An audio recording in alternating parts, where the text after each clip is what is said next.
हादरसानि दाब दाब जायगायाव बायदि बायदि आयेन बेरेखा हाबा मावनाया दासिम सोलिगासिनो दं।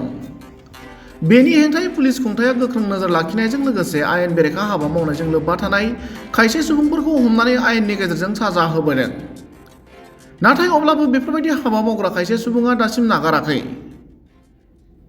बेबादि समावनो क'क्राझार जिल्ला सिंनि प्रतापकाटायाव सासे चिर खेलानि एजेन्टखौ पुलिसआ हमनो हायो। मोनसे स्रोद सुलुंनि बिथा खालामनानै फकिराग्राम पुलिसआ प्रतापकाटा बाजाराव संदाननानै 42 बोसोर बैसोनि दीपक कुमार शील मुंनि सासे सुबुंखौ हमनो हायो। हमजानाय चिर खेलानि एजेन्ट दीपक कुमार शीलखौ आयेननि गेजेरजों साजा होनाय जागोन होनना पुलिसनि सुलुङा फोरमायदों।